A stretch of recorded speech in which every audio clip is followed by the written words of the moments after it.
would make sense. I mean, fun. My Critical Role mind just activated, and I just did the let chaos reign thing, but nobody could see me. No worries. Hello, everybody, and welcome to TogetherCon. I am CrymsonPleasure, founder of Real Women Gaming, and this is Coffee with Crymson, mental health and gaming. So it's going to be lots of fun. For those of you who don't know, CrymsonPleasure. I'm in most of the TTRPGs on this channel. I am the producer for the Bodana channel, and I am a streamer on my own time on my channel. So, and you regularly do Coffee with Crymson on the Bodana channel too. Yes, I do. I do stuff and things, but I am tired. So, here we are. So, we're going to introduce everybody, and then we're going to talk about mental health stuff. So, right next to me is Hallie. Yeah, you want me to say things about myself? Okay. Hi, I'm Hallie Palmer. I am a licensed independent clinical social worker in Massachusetts. I am also known as Hallosaurus or Hallosaurus Rex on all the things. And I've been doing this is my longest thing for cons. All the things in a row. So I apologize for my words. I am a member of the cast Gamers, and I stream in their Gaze of Our Lives stream every other week. I am not in the current episode, but I will be in our next one, which is Our Traveling Home, and that is starting May 22nd.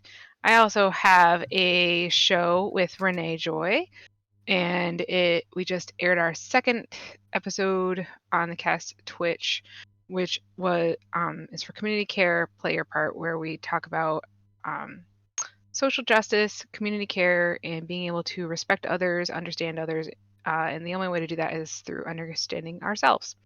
And so we just did an air of Yourself and Allegory, which is a solo RPG, so we both played that. And I'll probably do some other things. Oh, I stream with Rawag, Real Women of Gaming, in Tankards. Raug. Tankards, Tails, and Treasure. Tarantulas. Titties, tarantulas, and taint. Taint, titties, and tarantulas. Tanks. There you go. We do some things, and I also use like nerdy stuff in my therapy with my clients. So yeah. Yay! Yay! Directly underneath me is Kinked Nightmare. I was just here. So but excited this to is finally a new meet you. YouTube video now. So who are you? Yeah, I'm in for Real Women Gaming and Girl Streamers Inc. Streamer for about 6-7 years now. I don't know. It's been a while. I do a little bit of writing, a little bit of talking for reasons and causes, and that's about. I think that's about it. Kinky is the one that wrangles us, and I feel bad for her every day. Wrangling? That's exciting. I like that look on Kinky's face is like, I don't need your pity. Real quick, Thea the Bard, they need help in the live show channel. If you could please, my love. And last but not least, this my brother over here in the corner. That corner. There we go. Say things, don't just wave. Well, you didn't say my name, so I was waiting for that. Vaughn. Yeah. You said everyone else's name, but not mine. All right, Val. My name is not Val, it's Vaughn. My name is Vaughn. I am a streamer and a content writer for Real Women of Gaming. And I also hang out in the public-facing Discord as well. and I stream weekly on the Real Minute Gaming channel and 3 times a week on my personal channel. You have a charity called Thrive Recovery. Yes. Yes, I am in the process of starting a charity called Thrive Recovery. We still have to get all of our paperwork in a row, but it is for brain injury survivors to help support them by providing resources and financial support for treatment. Awesome. Also, I am she, they, he, them, and She, her. she, her. Sorry. Ha-ha! Should have No. done that. That's fine. Is it she, they, Kinky, or they, she? Which do you prefer? You call me whatever you want. All right, mommy. I am Already doing a better job than mine is. Mumther. Mom, right? Momther. Momther. That's your name. And I am I'm a full discretion person. So not everybody has to do this, but I have complex PTSD, which is PTSD from prolonged abuse. I have ADHD, ADD, one of the two. I don't feel very hyper. Well, I did just have an energy drink, but that hyper is a lie. Depression and anxiety and a lot of medication that comes with that. Does anybody else would like to share their neurodivergence? How? Sure. I am.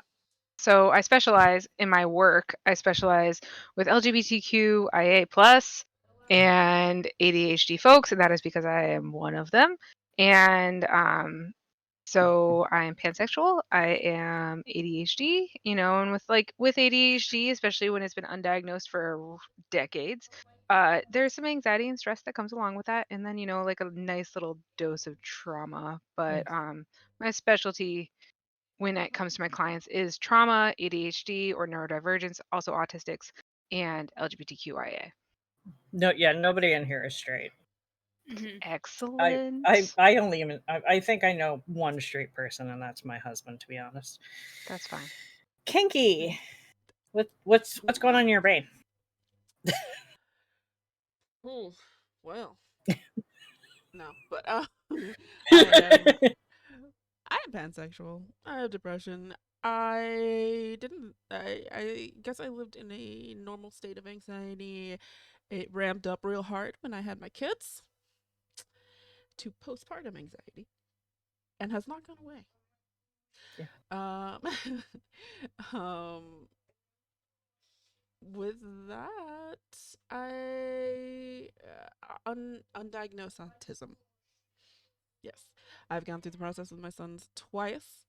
Didn't think anything of it, and then things started to make sense from my childhood, and we're in the process of getting official diagnosis. But no, yeah, no, we're pretty sure. So there's that. That's all I get, I think. All right, Vaughn. All right, I'm not going to tell you everything that's wrong with my brain because I don't want to trauma dump. Let's just go for the neurodivergent parts. Yeah. I have ADHD and obsessive compulsive personality disorder, OCPD, and depression and anxiety, and a brain injury, and then I'll stop there. I actually think that just all millennials now, I think we all just come with anxiety and depression pre-installed. Yeah. I think it's you're kind of right. like, hi, my name is Bob. I'm anxious, depressed. I have some trauma, and I have intimacy issues. Yeah. How are you? Yep. How's this meeting going? Yeah, that called out perfectly. Thanks. So we're going to talk about mental health and gaming. Mental health and gaming, I don't like prepping for panels. I never have. I like to just have conversations when we start doing things. So that's what we're going to do. when I talk about mental health in gaming, it can mean a couple of different things. So when I talk about it, I'm talking specifically about like how it affects positively or negatively our mental health. And something that I love bringing up to people is things that should be, that Kinky and I can definitely tell you about, should have been trigger warnings in video games. The most supportive time I ever had playing video games is when I started playing Blair Witch. No, was it Blair Witch? That game that just, Yeah. yeah, it was Blair Witch. Yeah, I think so. And I did not know that the main character had PTSD and started having an attack of some sort, and so it triggered me to start having an attack, and I had to stop playing the game.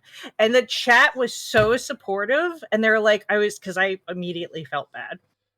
They're like, no, if you can't play it, it's fine. We understand.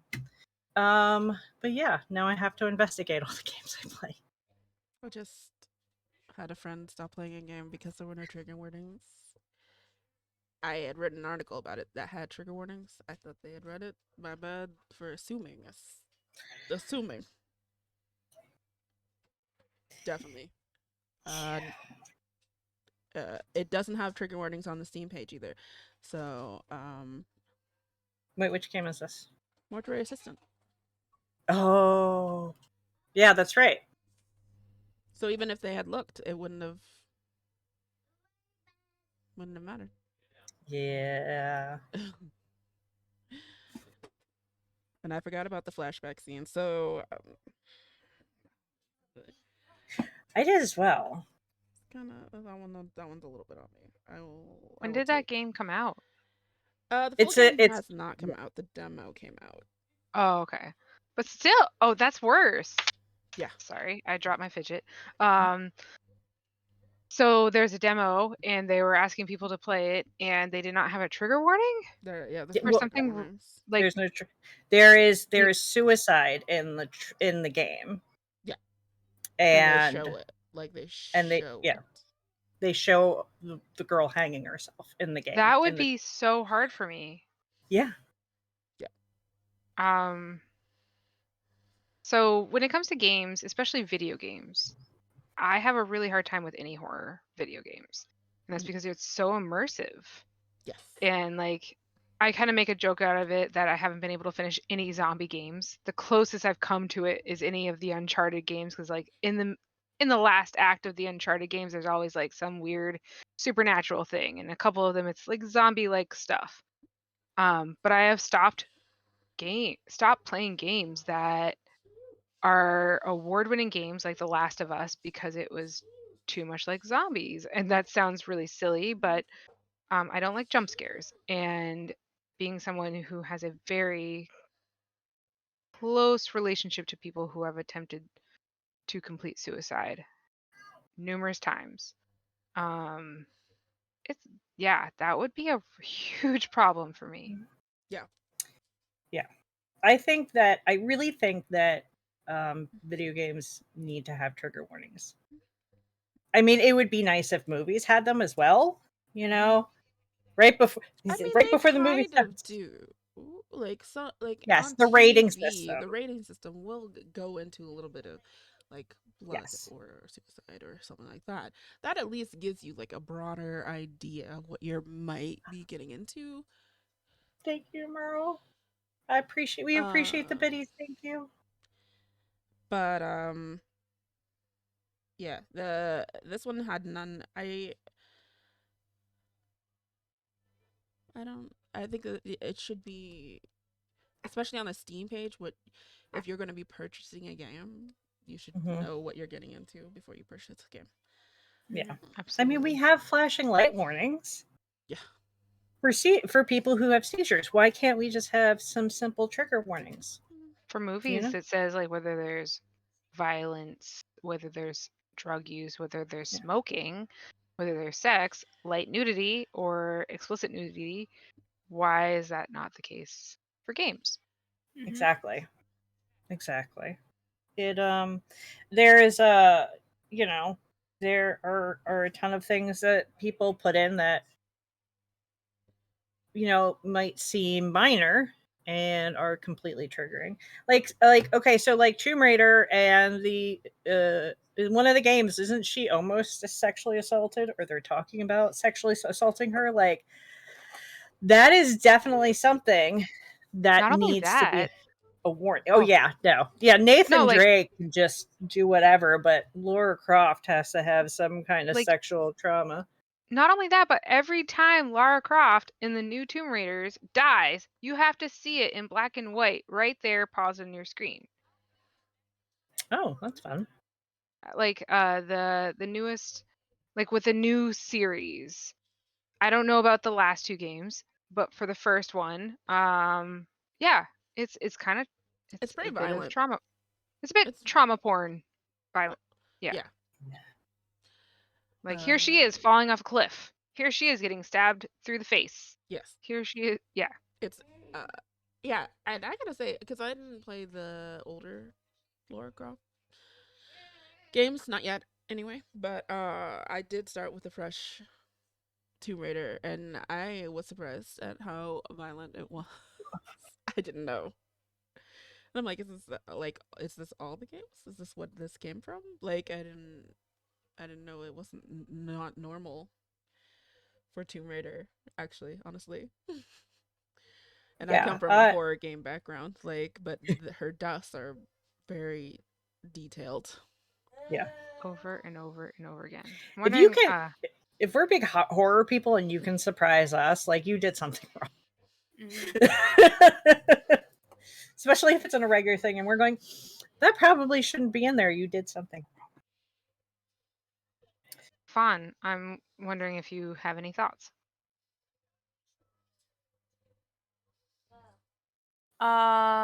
Was Vaughn, were you disassociating? Yes. Okay. No worries. It's okay.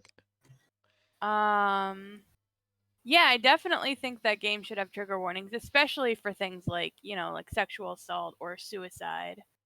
Cuz I mean they like we all said in the movies, like you'll get the PG-13 or rated R for gore, violence, sexual content. But most of when you're playing a video game, rated M doesn't really mean very much. Could just Right, be It could yeah. just very mean swearing. It could just Yeah, be it could swearing. mean some curse words all the way up to sexual violence.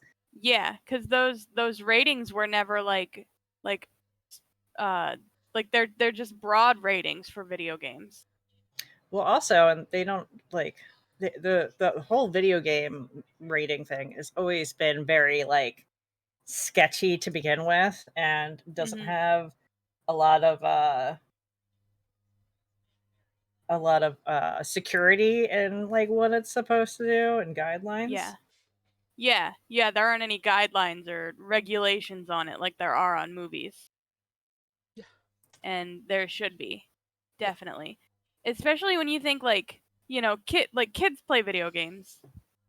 And I know that the whole video game rating system came about because of the moms who were like, my kids are playing violent video games. They're going to be violent, which is not true. No, you But like made at the us same violent. It time, had like you nothing to don't do with want yeah. At the same time, you probably don't want your 12-year-old playing something like Grand Theft Auto where you can actually have sex with a hooker and then or you your can avatar can beat actually have her sex and with then her. you can at kill them. her. Yeah, you can Yeah. kill them or beat them up and take the money back. Yeah. Yeah.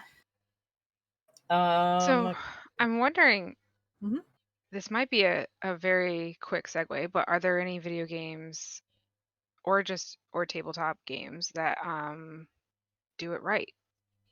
That you have felt like, oh my goodness, this let me experience this in the way that it should be done. Sorry, quick segue. Like, It's give the bad when it's trigger warning or. Or explore like mental health or illness. I don't know. Where does your mind go with this? I think the experience of playing Hellblade I was gonna mention Hellblade. Was one. Now I don't hear voices like that, but the way they did it, I can used to hear see voices. why people very much struggle. Mm-hmm. The way they did it, the way you hear the things on it, I can't play the game. it's a very immersive. Mm-hmm. Mm-hmm. Sell it to me. Oh Oh, god. you Why will should feel. I play it? Okay, so it's you're a Viking. I believe it's Viking woman, Yes. Yeah, Norse of some sort. Norse-ish, Yeah. yeah. Mm-hmm. I've been very tempted to play And this game, so like legitimately you, sell it to me. there is an easy mode. Yeah. For the fighting, and I would suggest it just to be able to get through the story because the story is so good, and you see Hela, and I think that alone is worth it for me. Yeah, she is my Um, favorite Norse god. But the even like the fighting scenes will make you feel badass because the music will ramp up and like make you feel like you're doing it, like you are the fighter and being just amazing. But in the times where she's questioning her sanity and the voices are making her doubt what she's seeing, what she's feeling, any of that. That atmosphere, you definitely are immersed in that. Yeah. That's one of the reasons I couldn't play it. Is I watched the trailers for it. And they did one where it's like at the beginning of the gameplay and like the voices and stuff like that. And I was like, nope, I'm good. I don't ever want to be there again. Mm-hmm. Right. It So definitely, if you struggle with those, probably not the game for you.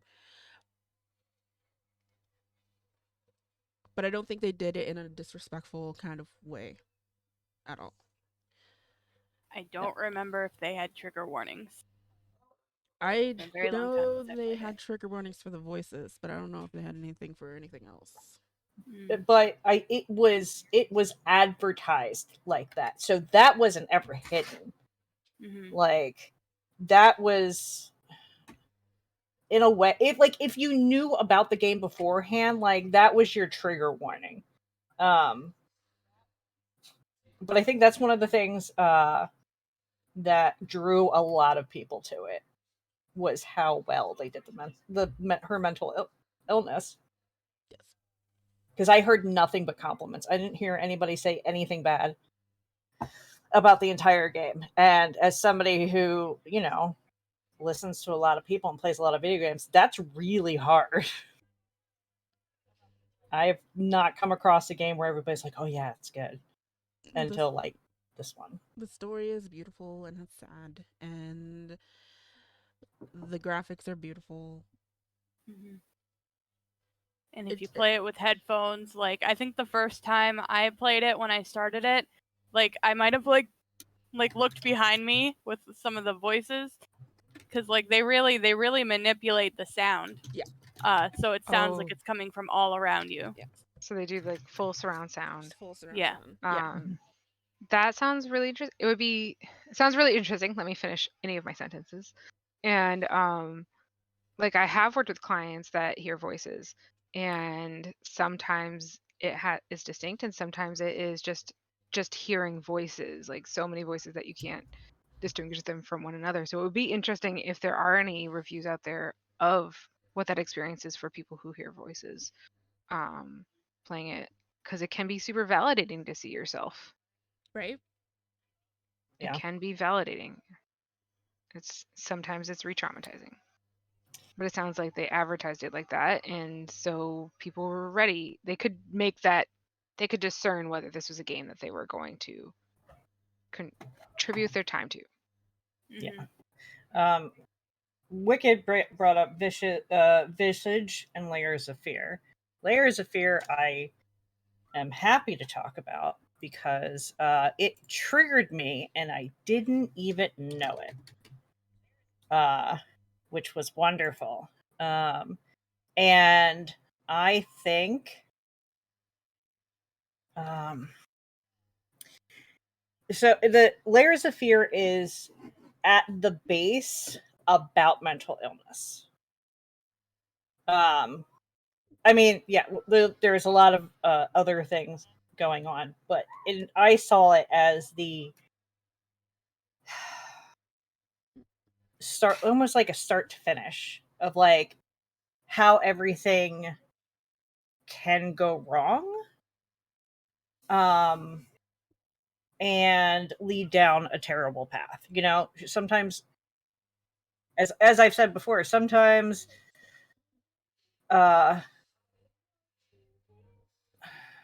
shit happens and people, become homeless. And it's not for reasons that, we are made to think.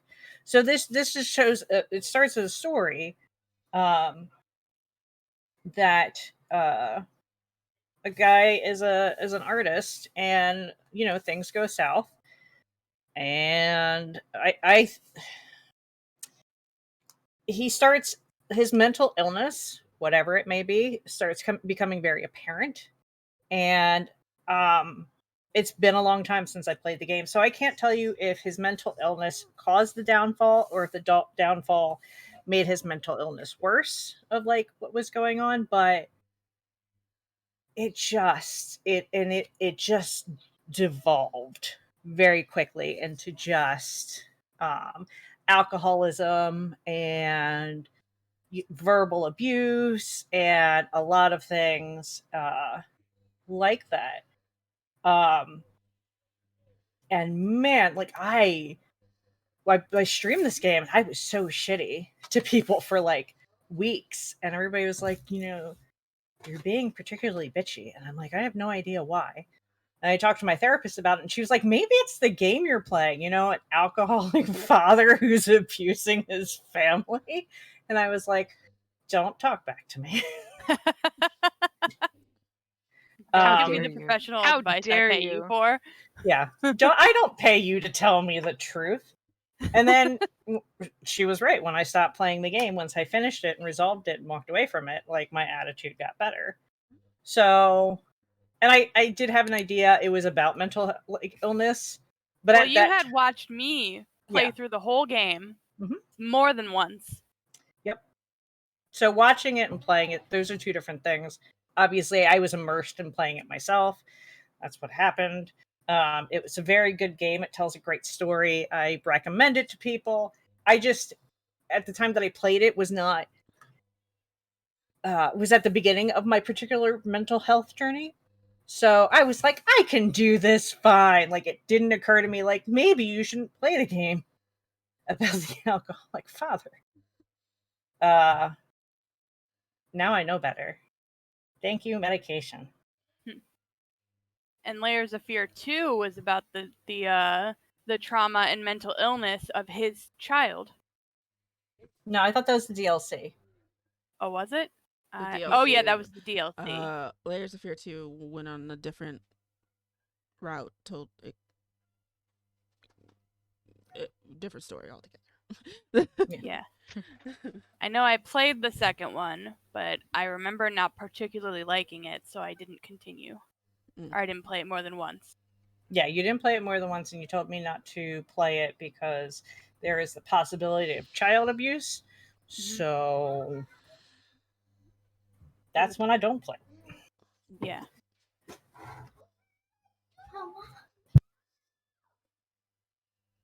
Little human. Crymson is so strong. I wish.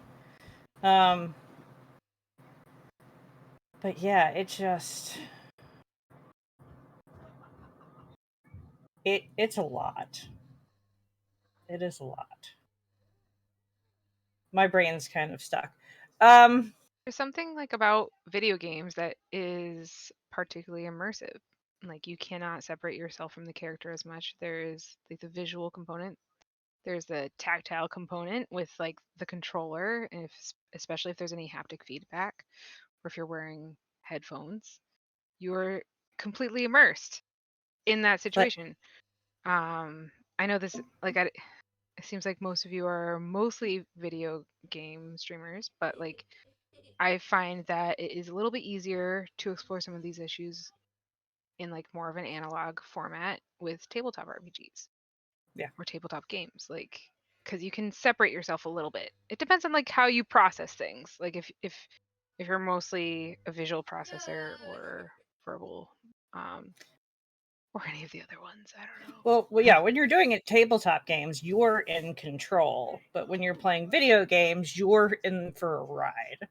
Yeah, So it's up to the game designer and mhm. like the writers, and whether they are aware of what they're doing and the power that they have through this immersive experience, which we all agree that video games are art. Games are art. Like, it's a way to experience something that you've never ever experienced, or that you have, but safely.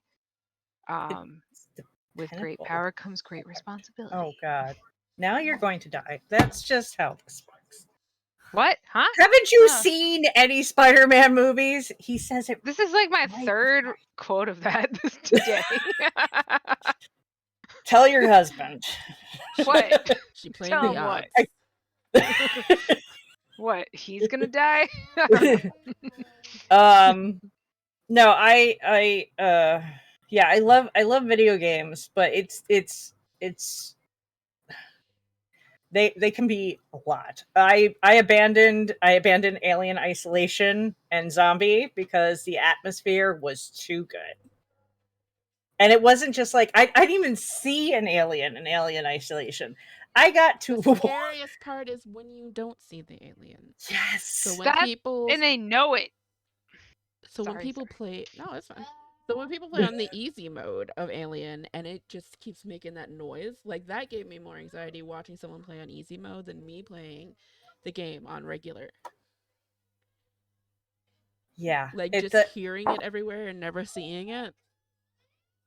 Yeah, it was just the thrum of the ship and everything, like the general noise that's going on. They did a great job with the atmosphere. Oh, and like seeing the movies does not help you because you already know there's no help for you. So whether you saw the movies or not, you're still just fucked. Like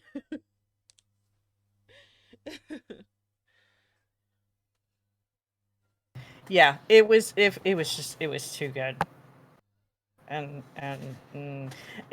Outlast is another one that really like hits home, which is funny because the entire game is about you going into an insane asylum, or no, asylum for the. Or is it just a hospital? Outlast. I think it's Outlast. I don't think it's an asylum in the beginning. I thought it was a prison. I think it's just a prison. Oh, okay. And then I mean, depending on what century you're talking about, they are the same thing. So, but this is more. It's a modern. More modern. You have a video camera, but I don't know. For me, Outlast, I'm detached from Outlast, so it wasn't as scary for me. The only reason why I couldn't continue Outlast was because all the running in the Whistleblower DLC made me really motion sick. Ooh, It's fair. The Whistleblower DLC is the only time a video game made me nauseous. Whistleblower was better than Outlast. I haven't played any of these. Oh, this is a terrible horror game that I can't even play. I've watched definitely heard of it. Play it. Oh yeah, I have not been able to finish a video game in so long. Like, it's probably the pandemic and cast's fault, because TTRPGs. But like, yeah, like the one game that's coming to mind that has anything to do with mental health, as far as like representation of it or its effect on me is, I think it's Rain, by Quantum Solace. Heavy Rain. Heavy Rain. Yes, thank you. I remembered a word. Yeah, because in the beginning, I think that he was divorced, and it's about a serial killer. And they also, like, Quantum Solace makes you do a ton of like very repetitive motions, but it's very powerful. Yeah. In the way it does it, and of course they're like they're trying to be super hyper realistic, super hyper realistic. Let's just find more ways to say that.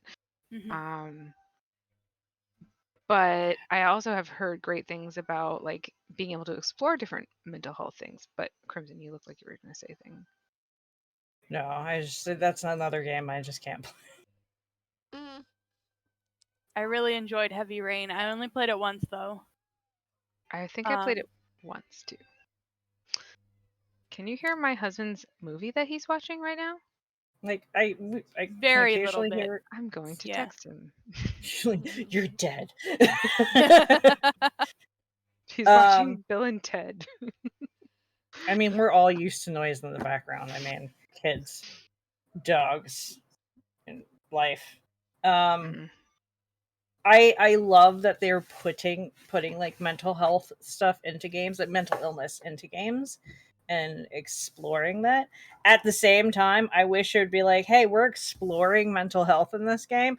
You shouldn't, if mental illness is a trigger, like here's what we're gonna talk about. Because I like exploring, just in my own way, not by suddenly having a panic attack in a video game that triggers a panic attack in the player. Mhm. right, but you usually find yourself exploring it in a horror atmosphere, whereas, like I played Brothers: A Tale of Two Sons, and that's a journey Mhm. about So loss. good. It's so good. It's And so you good. It's so hard. immediately feel the loss because you have to play it. I mean, you have to play with the controller, and you have to play with both sides of the controller. Yeah. Until and you feel it. You feel the loss. Yeah, And there's everybody in my haptic. chat were like at the end, and we Ugh. had to take time to like talk about it and like grieve and all that. But like so much of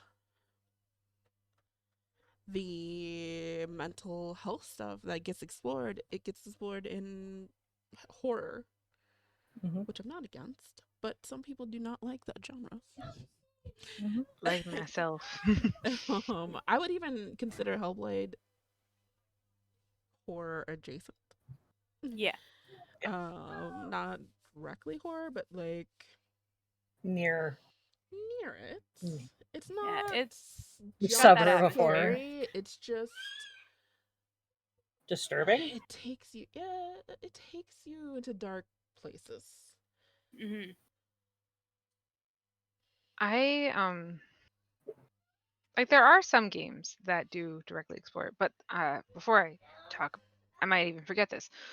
RJ in the Discord chat Mhm. says they mainly play visual novels, and these content and advisory warnings are constant when it comes down to mental illness. Do you think it's because of the genre of gaming? And I think that when it comes to content warnings, that like large AAA games or movies or anything, content warnings are an afterthought and they are not really thought of. I think it's definitely more within Well, what RG smaller is pointing out groups. is that in the visual novels, which are games, that there's content warnings, which is wonderful.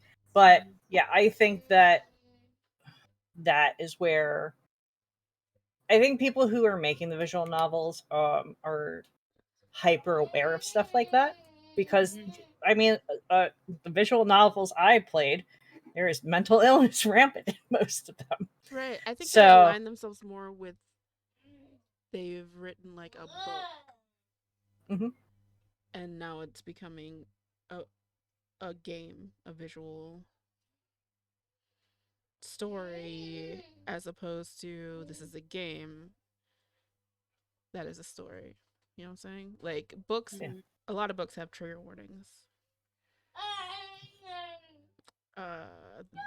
If you're on Book Talk, there's a discourse going rampant right now about how much an author should put trigger warnings in their books or on their websites or anything like that.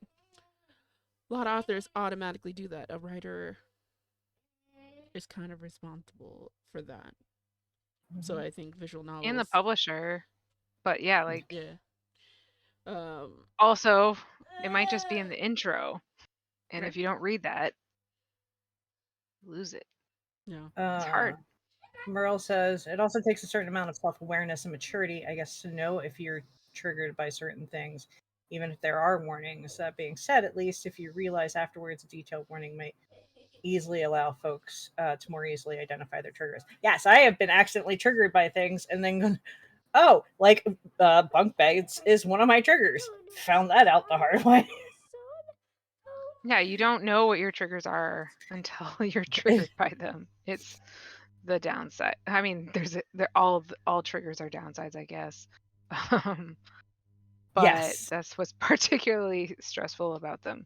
Yes. And then once you know, even then, you don't want to admit that to yourself for a long time. Like you want to be able to handle it. Mhm. Things that people should be able to handle. Why is she calling me hello, out small again? human. Huh? Why are you calling me out again? I don't know what you're talking about. Mm-hmm. As I continue to plow into the horror genre, everything's fine. My mental health's good. I'm like I'm very lucky that my partner also does not like horror. But now I'm like, because of you guys, I'm like, I kind of want to watch some of these movies because like maybe I'm missing out. But yeah, we don't like jump scares in this house. It's not a fun thing. You are more than welcome to sit down and watch a movie with us. We can watch Cabin in the Woods. It's the first movie I show everybody who doesn't like horror. Oh, I've watched horror movies, just not a lot of them. Yeah. But there are And games we that can were watch specifically the Babadook, which has no jump scares, but all the suspense. Ooh.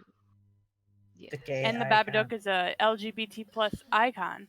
I know, like the Babadook is It's a fucked up movie. Drop a thing again. Just no ritual because we're not bear experts. Oh my god, Wicked. What? Bear experts?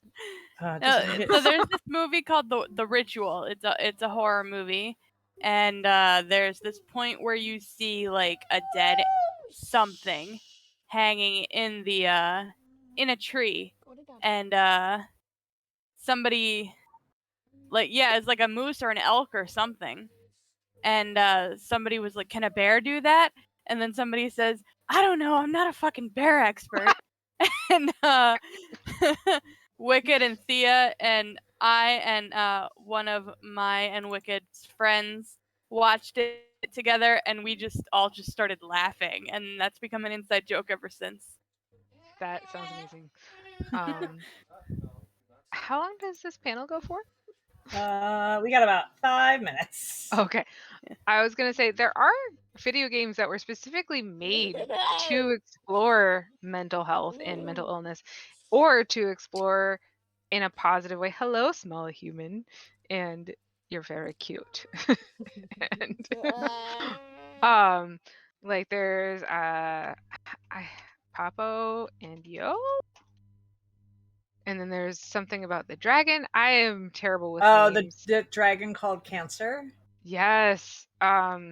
So I think Papo and Yo is about addiction.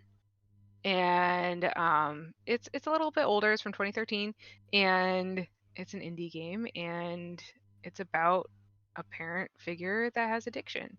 And then with A Dragon Called Cancer, it's about a parent having cancer. And then there's No, it's other their games. child. Oh, Their okay, young sorry. child has cancer. I have not played them. Don't. It's still on my list. I watched Markiplier play it, and I just wept. Yeah. He and I had a cleansing cry the entire playthrough. Mm-hmm. It is like getting better.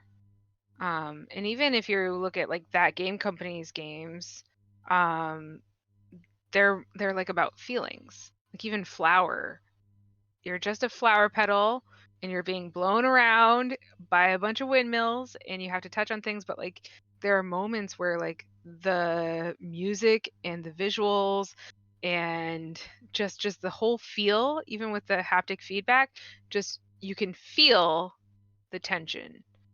And they do that with Journey as well. And there are ways to be able to explore these concepts and feelings without it being just like, surprise, here you go. Surprise trauma. Haha, hope this doesn't stress you out. It doesn't, like, there are games out there if you want to find them that you can be like, that's a lot like my experience. Or if you want to find out what it might have been for someone else. Yeah, I like watching videos about what it is to have schizophrenia, because that is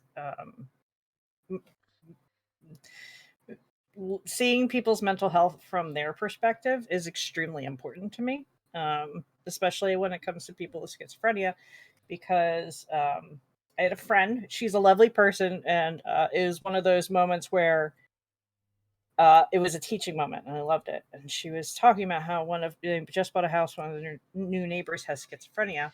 Sometimes, like, he'll be seen outside arguing with the bushes or something, or screaming, and they have to call the police because he forgot to take his medication or something.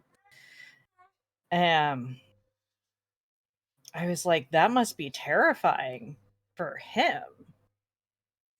And they like, she was like, oh, right. And I'm like, yeah, they go through terrible things where they hear voices that tell them awful things. They see things. Their brain convinces them the food their family's giving them is poison, or their pills are going to kill them. Like, that is a terrifying experience. So, and I don't think that she had thought of it that way.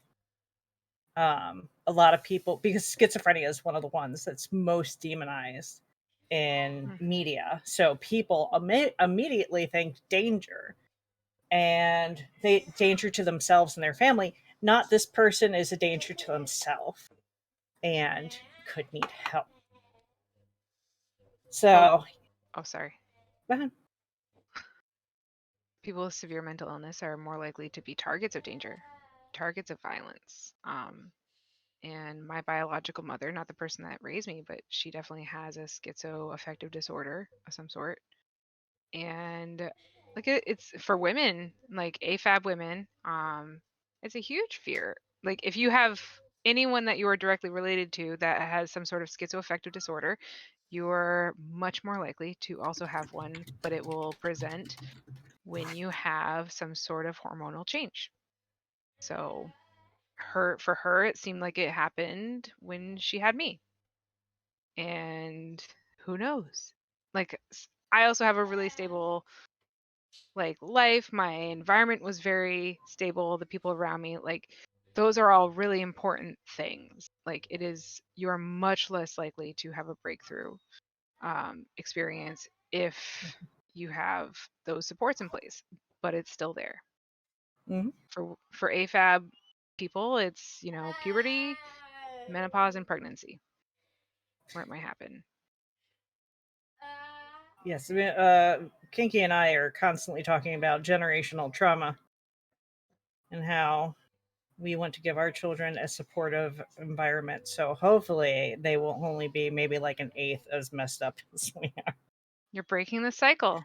Mm-hmm. Like, I want our kids to be like kooky and like cute, weird ways. Like, oh, they're collecting spiders. That's weird. Not like,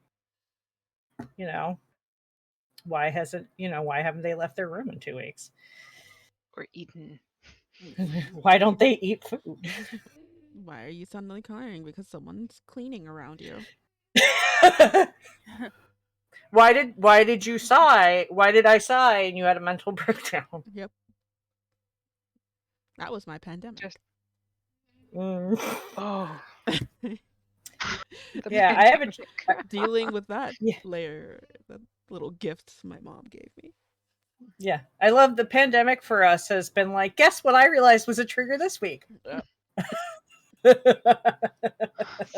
Meryl Streep says that they feel called out. LOL. We're always how calling her out. that is Them how out. you should respond to that. LOL. Like, not necessarily. Like, you can respond however you want. Just laugh because Husband. crying takes more energy. Like, husband, why did you clean the bathroom? Are you angry at me? Humor is a great defense mechanism. Like, it is one of the best ones. It helps you talk about how hard it is, while also being like, isn't that fucked up?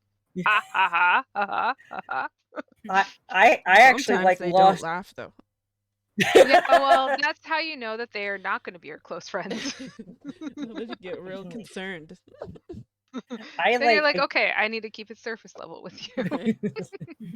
Right? no deep thoughts. I had a fit at my boyfriend Kelly because she had said more than once, like, we're gonna leave soon, which the birth giver would say that a ton for like an hour to her dog, which she took everywhere. We're gonna leave soon. We're gonna leave soon. And I finally was like, then just leave.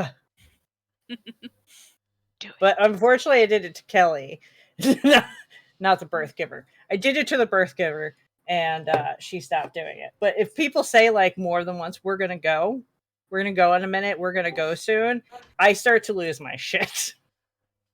Yeah, that's why I stick with the Midwest steps of leaving. Yeah, just They're all different steps. slowly but- inch, but keep on talking. Yeah, exactly. Irish goodbye is always great. Just Yeah. bye. Yeah, Irish Like, just goodbye whisper is it. my favorite. Yeah. But Where'd like, she you know, you go? start with the well Well, and then that's get a good up, one. Yep. but continue talking. Continue talking for a little, like 15 minutes, and then It was really nice That's seeing you. I'm gonna take my beer, the leftover beer, and go. Whereas we turn around, Hal is gone. Mhm. Where'd she go? Gentle You 2-minute warning. Thank you so much. Actually, You it's just- now 10 o'clock. It's Go ahead. It's 10 10. now, yeah. Yeah. Everybody telling you no. Crymson, it is 10 p.m. Shut up. Shut that shit down. Con's over. No. Done. You done. I want to thank everybody here so much for talking about their lovely crazy bits, so we can help other people talk about their lovely crazy bits. Hello, Yeah. totally nuanced. I am not here anymore. So I'm CrymsonPleasure, founder of Real Women Gaming. You can support Real Women Gaming by subscribing to us or donating to us on Ko-fi, whatever you want to call it. Supporting us, Kofi. fetch. Yes, it's fetch. Supporting K is us silent. monetarily does the wonderful words are hard. Supporting us means that we can do amazing charity events, upgrade equipment, pay for our website, stuff like that in the future. So you can help us help other people. Yay!